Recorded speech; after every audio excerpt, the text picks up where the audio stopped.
வணக்கம் நண்பா நண்பீஸ். ஒருவேளை இந்த சேனலுக்கு நீங்கள் புதுசாக இருந்தீங்க அப்படின்னா, திஸ் இஸ் சுதாகரன். நம்ம வந்து சைக்காலஜிக்கலாக கொஞ்சம் வீடியோ போட்டுட்ருக்கோம். பேரலலி ஃபிட்னஸ், அப்புறம் லைஃபோட சேஞ்சஸ் எப்படி இருக்கும், இதெல்லாம் பற்றி கொஞ்சம் வீடியோ போட்டுட்ருக்கோம். So if you are new to this channel, just start to follow me. இப்போ நம்ம ஒரு வழியாக டாபிக் உள்ள போயிடலாம். நான் ரீசெண்ட் டேஸில் சில விஷயங்களை வந்து கம்பேர் பண்ணி பார்க்கும் பொழுது, லைக் இது உண்மையாகவே இப்படி தானோ அப்படின்ற மாதிரி புரிஞ்சுச்சு. என்ன அப்படின்னா, லைக் சொசைட்டியலாக நம்மளோட சிஸ்டம் எப்படி க்ரியேட் ஆகிருக்கு, இண்டிவிஜுவலாக நம்ம என்ன ஃபீல் பண்ணுறோம் அப்படின்றது தான். ஸோ இப்போ சொசைட்டியெலாம் பார்க்க போனால் நம்மளோட எஜுகேஷன் சிஸ்டம் நார்மலி நகர்றது அப்படின்றது வந்து லைக் ஒரு மாதிரி எல்லாருக்கும் எல்லாம் வந்துடுமா, இல்லை எல்லாருக்கும் எல்லாம் வந்து சரியாக இருக்குமா அப்படின்னு யோசிக்கிறப்போ இட்ஸ் டோட்டலி டிஃப்ரெண்ட்டில். நம்ம வந்து என்ன நினைப்போம் அப்படின்னா, லைக் படித்ததுக்கப்புறம் இதை பண்ணுவோம் அதை பண்ணுவோம் அப்படின்றது ஒன் ஆஃப் த பீப்புள்ஸோட ஒரு இன்ட்ரெஸ்ட்டாக இருக்கும். ஆனால் எல்லாருக்கும் அது செட் ஆகுமா, அந்த படிப்பு அப்படின்ற ஒரு இதை வந்து செட் ஆகுமா, அதில் கன்னியூவாக போயிடுவாங்களா அப்படின்னா, பேசிக் டிகிரி இஸ் நெசசரி அப்படின்னு வச்சுங்களேன். பட் ஆனால் சில பேருக்கு ஒரு கட்டத்துக்கு அப்புறமோ, இல்லை சில பேருக்கு வந்து நல்ல ஸ்போர்ட்ஸ் வரும், இல்லை சில பேருக்கு வந்து ஆர்ட்ஸ் சைடு இருக்கும். ஆனால் இவங்களெல்லாம் வந்து நம்ம ஒரு சயின்டிஃபிக்கலான ஒரு ஒர்க்கில் போட்டு வேலை பாரு அப்படின்னா, நீ என்ன தான் மேக்ஸிமம் அவங்க வந்து வேலை பார்த்தாலும் அவங்களால ஒரு ஆவரேஜாக தான் ஒர்க் பண்ண முடியும். அவங்களோட நீஷ் என்னன்றது அவங்களுக்கு தெரிஞ்சால் மட்டும்தான் அவங்களால ஃபர்தராக அவங்க லைஃப்பில் முன்னாடி போக முடியும்.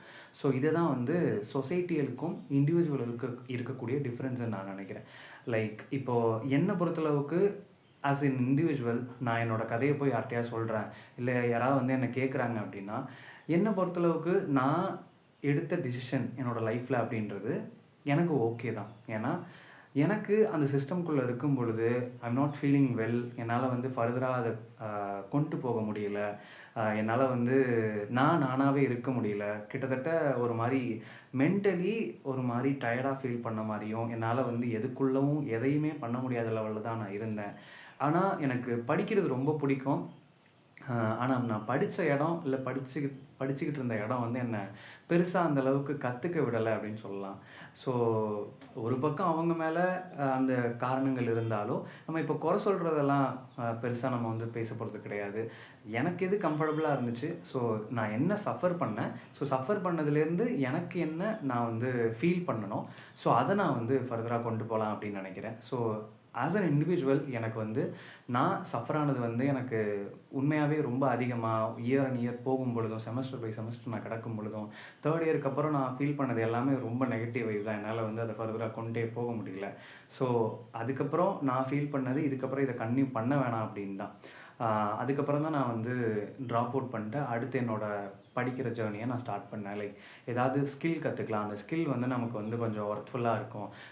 லைக் நமக்கு வந்து அதில் எண்ட் ஆஃப் த டே வேலை கிடைக்கிது, இந்த இயரில் ஒரு வேலை வாங்குகிறோம் அப்படின்றது நடக்குமா நடக்கலைன்ற கேள்விகள் இருந்தாலும், அட்லீஸ்ட் நம்ம வந்து ஒரு விஷயத்த 2026 பண்ணோம் அப்படின்றது ஒர்த்தாக இருக்கும் அப்படின்னு நான் நினைக்கிறேன். ரிஸ்க் எடுக்கிறதுனா ஜஸ்ட்டு லைக் அந்த இடத்த விட்டு வெளில வர்றது மட்டும் கிடையாது. அதுக்கப்புறம் உங்கள் லைஃப்பை உங்களால் சரியாக பார்த்துக்கிறதுக்கான ஒரு இலக்கோடு வெளில வரீங்களா அப்படின்றது ரொம்ப முக்கியம். உங்களுக்கு எது சந்தோஷம் கொடுக்குமோ, உங்களால் வந்து எதை ஃபர்தராக எடுத்து பண்ண முடியுமோ அது.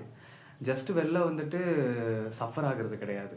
லைக் இதில் ஃபர்தராக சொல்லணும்னு நினைக்கிற விஷயம் என்ன அப்படின்னா, உங்களுக்கு ஒரு சொசைட்டியில் நீங்கள் வாழும் பொழுது அந்த சொசைட்டியல் ப்ரெஷர் வந்து, பியர் ப்ரெஷர் வந்து உங்களை வந்து லைக் நீங்கள் என்ன நினைக்கிறீங்களோ அதை செய்ய விடாமல் இருக்குது அப்படின்னா, டேக் தட் ரிஸ்க். அவன் என்ன சொன்னாலும் பரவாயில்ல, நம்மளை பார்த்துக்கிற ஸ்டேஜில் தான் நம்ம இருக்கோம். நம்ம பட்ட காயங்களும், நம்ம பட்ட அவமானங்களும், நம்ம வாழ்க்கையை மாற்றுறதுக்காக நம்ம எடுத்து வைக்கிற இந்த ஒரு ஸ்டெப்பு தான் நம்ம வாழ்க்கையை இதுக்கப்புறம் மாற்றணுமா, இல்லை இதே ஸ்டேஜில் வைக்குமா அப்படின்றது இருக்குது. ஸோ மற்றவன் என்ன சொல்கிறான்றதை பார்த்துக்கிட்டே இருந்தோம், சொசைட்டியல் ப்ரெஷரை பார்த்துக்கிட்டே இருந்தோம் அப்படின்னா, நம்மளால் நம்ம என்ன யோசிக்கிறோமோ அதை நம்மளால் கண்டிப்பாக பண்ண முடியாது.